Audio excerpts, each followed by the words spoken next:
प्यारे बच्चों, आज हम शुरू करेंगे क्लास 12 का रसायन विज्ञान का चैप्टर रासायनिक बलगति, केमिकल काइनेटिक्स। तो केमिकल काइनेटिक्स की बात करें हम लोग तो केमिकल काइनेटिक्स जो है वो भौतिकी रसायन के अंतर्गत आता है। उसके बारे में अध्ययन पढ़ना हमको है।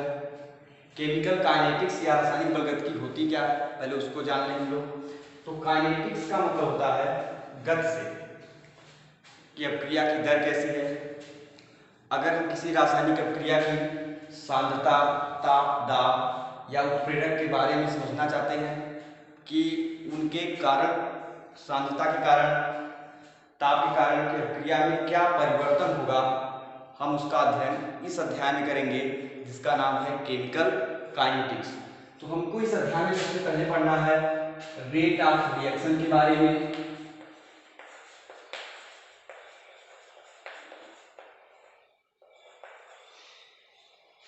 जिसको हम बोलते हैं अपक्रिया की दर।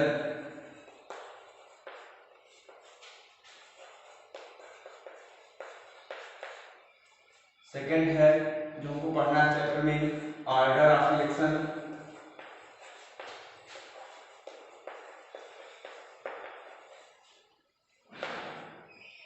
अपक्रिया की कोड।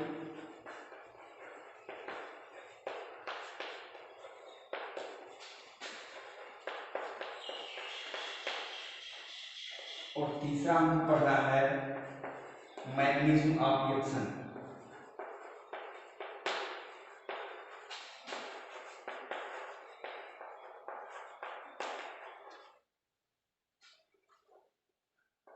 अभिक्रिया की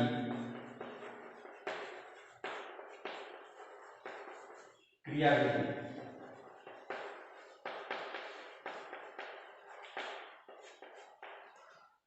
तो हम लोग ये सब पढ़ने से पहले हम जाने कि काइनेटिक्स का मतलब क्या होता है।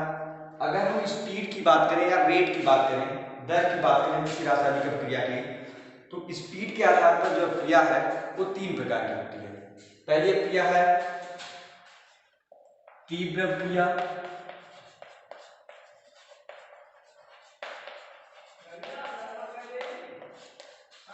जिसको हम बोलते हैं फास्ट रिएक्शन।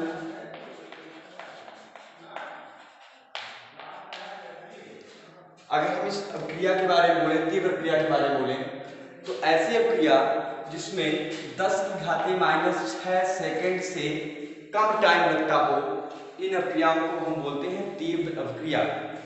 और ऐसी अपक्रियाओं की दर की गणना करना संभव नहीं होता, क्योंकि ये अपक्रियाएं इतनी तेज खत्म हो जाती हैं कि इनके हम दर की गणना नहीं कर सकते, मतलब रेट नहीं बता सकते कि इनका रेट कितना होगा। ऐसी अपक्रियाओं की एग्जाम्पल जैसे हैं आपके आयनिक अपक्रियाएं। जो आयनिक रिएक्शन है वो बहुत फास्ट होते हैं, उनमें जो टाइम लगता है वो 10⁻⁶ सेकंड से भी कम टाइम लगता है। जैसे रिएक्शन है NaCl plus AgNO3 plus P का निशान बनेगा NaNO3 प्लस AgCl और AgCl का व्हाइट कलर का PPT बनेगा। तो ऐसी अपक्रियाओं का हम रेट नहीं बता सकते कि इस अपक्रिया का रेट कितना होगा। दूसरी रिएक्शन है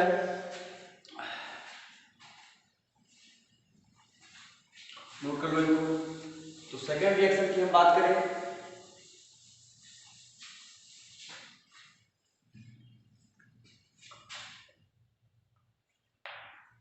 अतिमंद अपक्रिया।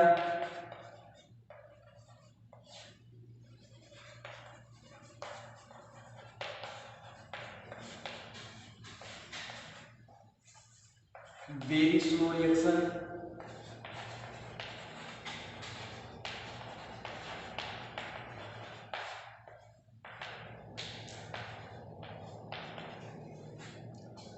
तो ऐसी अपक्रियाएं जिनमें काफी वर्ष या काफी टाइम लगता हो पूरा होने में, उन अपक्रियाओं को हम बोलते हैं अतिमंद अपक्रिया। जैसे लोहे में जंग लगना।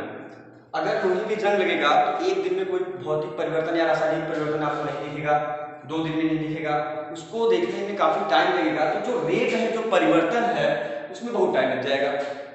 इसलिए ऐसी क्रियाओं का भी हम रेट नहीं निकाल सकते। जो दर है, परिवर्तन की जो दर है उसको हम बता नहीं सकते, हम रेट नहीं निकाल पाएंगे ऐसे क्रियाओं को। जैसे एग्जांपल है रस्टिंग ऑफ आयरन,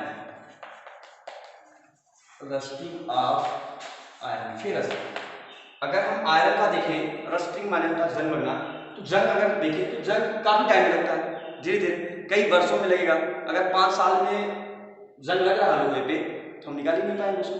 कब तक बैठे रहेंगे कि हम इसका रेट निकालें, क्या परिवर्तन हुआ लोहे के अंदर, वही तो हमको पढ़ना, अभिक्रिया की दर पढ़ना, तो क्या चेंज हो रहा है वही हमको जानना। तो अगर अतिमंद अभिक्रिया है उसके बारे में भी हम ज्ञात नहीं कर सकते कि उसमें कितना रेट चेंज हो रहा है। तीसरी अभिक्रिया है मंद अभिक्रिया,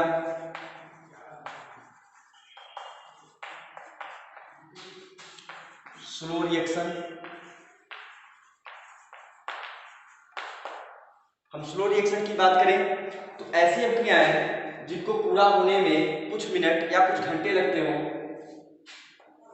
मंद अभिक्रियाएं कहलाती हैं। और मंद अभिक्रियाएं हैं जिनके रेट में हम परिवर्तन देख सकते हैं। अगर हमको अभिक्रिया की दर निकालना है तो जो भी मंद अभिक्रियाएं होंगी उन्हीं के हम रेट क्या कर सकते हैं, ज्ञात कर सकते हैं। एग्जाम्पल में जो भी मॉलिक्यूलर रिएक्शन होते हैं,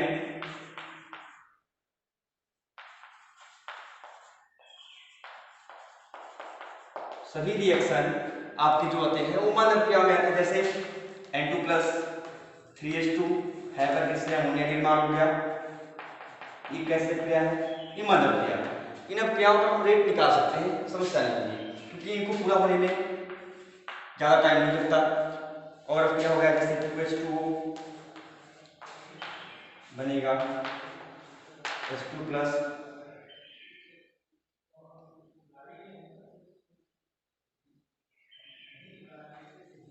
H2O+ O2 बना लेंगे। तो 2 हो गया, यहाँ पे करना होगा हमको, तो कर दिए, ठीक है। तो ये सब अभिक्रियाएं जो है मंद अभिक्रियाएं हैं। तो मंद अभिक्रियाओं के लिए हम अभिक्रिया की दर ज्ञात कर सकते हैं। तो हमको अगर अभिक्रिया की दर पढ़ना है तो पढ़ना किसके लिए, केवल मंद अभिक्रियाओं के लिए अभिक्रिया का दर को निकालना। तो हेडिंग होगी आपकी रेट ऑफ रिएक्शन, अभिक्रिया की दर। अभिक्रिया की दर होती क्या, पहले हम परिभाषा जान लें कि अभिक्रिया की दर होती क्या है, ठीक है। तो हेडिंग बना लो आप रेट ऑफ रिएक्शन,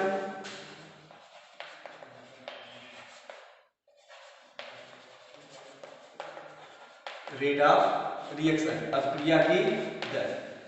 तो अभिक्रिया की दर है change in concentration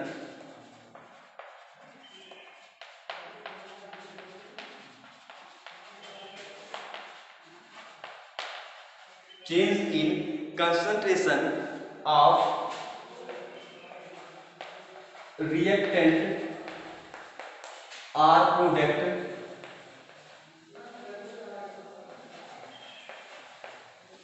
with respect to time, with respect to time। अगर हम परिभाषा इसकी बोले, change in concentration of reactant और product with respect to time, मतलब एकांक समयांतराल में अभिकारक या उत्पाद की सांद्रता में परिवर्तन। कैसे सुन लो, एकांक समयांतराल में अभिकारक या उत्पाद की सांद्रता में परिवर्तन अभिक्रिया की दर कहलाती है, ठीक है। क्लियर हो गया परिभाषा आपको। तो इस परिभाषा से हम क्या कहेंगे, हमको एक बात पता चला है कि रिएक्टेंट हो चाहे आपका अभिकारक हो चाहे आपका प्रोडक्ट हो, जैसे अगर हम रिएक्शन लिखें ए से अगर बी बने तो ए के कंसंट्रेशन में चाहे परिवर्तन आ जाए चाहे बी के कंसंट्रेशन में परिवर्तन आ जाए, लेकिन वो परिवर्तन टाइम के अगर साथ आता है तो ऐसे अभिक्रियाओं के लिए हम अभिक्रिया की दर ज्ञात कर सकते हैं। तो हम इसमें पढ़ेंगे सबसे पहले परिभाषा आप नोट कर लीजिए रेट ऑफ रिएक्शन का। जो रेट ऑफ रिएक्शन है उसमें हमको पढ़ना है एवरेज रेट ऑफ रिएक्शन, हमको पढ़ना है average rate of reaction.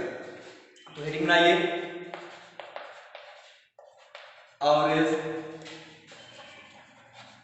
Rate of reaction. ठीक है, परिभाषा सबको पता है। किसी निश्चित समय में अभिकारक या उत्पाद की सांद्रता में परिवर्तन अभिक्रिया का वेग या दर कहलाती है। फिर से सुन लीजिए आप, किसी निश्चित समय में अभिकारक या उत्पाद की सांद्रता में परिवर्तन अभिक्रिया की औसत वेग या दर कहलाती है। ठीक है, तो औसत वेग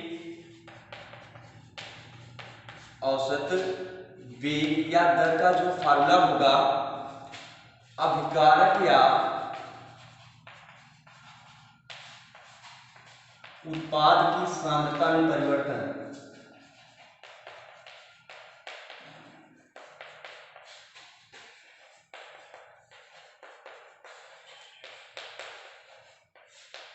बटे समयांतराल।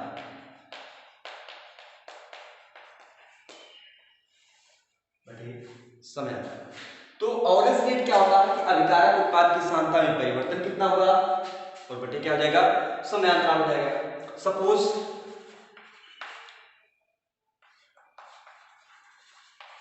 एक रिएक्शन अगर हम लिखें R से P, एक रिएक्टेंट है, उससे बन रहा है प्रोडक्ट बन रहा है आपका।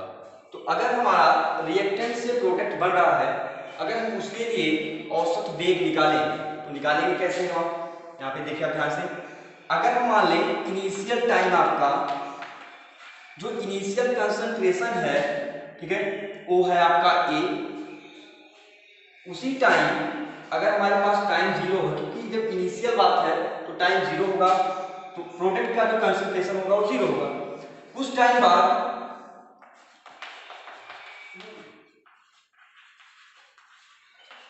बाद की हम बात करें तो अगर हम इससे x मोल निकालते हैं तो जो प्रोडक्ट आपका बनेगा वो बनेगा x। ठीक है, तो हमारे पास जो टाइम होगा वो हो जाएगा t, जो टाइम होगा हो जाएगा t। तो अगर हम एवरेज रेट की बात करें, ठीक है, एवरेज रेट की अगर हम बात करें तो एवरेज जो होगा आपका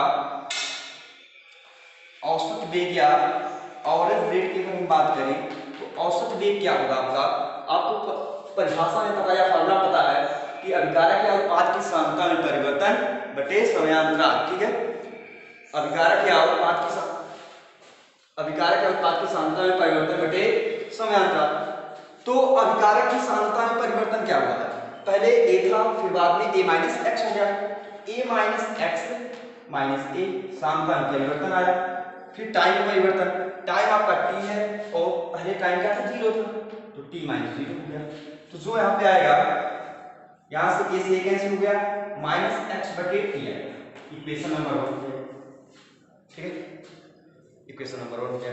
इसी प्रकार से अगर हम उत्पाद के लिए बात करें, उत्पाद की सांद्रता परिवर्तन, तो इनिशियल 0 है, कुछ टाइम बाद x है, x माइनस 0 कर लो, x माइनस 0 बटे t माइनस 0 आएगा यहाँ पे x बटे इक्वेशन नंबर 2।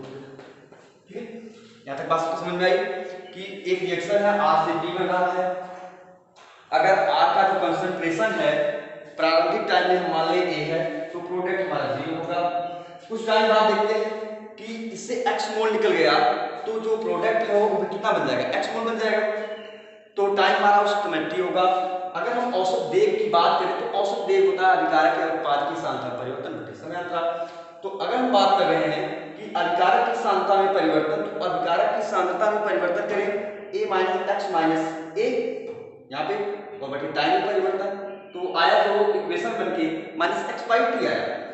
औसत वेग अगर हम प्रोडक्ट की बात करें तो x माइनस 0 बटे टी माइनस 0, क्योंकि यहाँ पे है तो x बटे टी आया।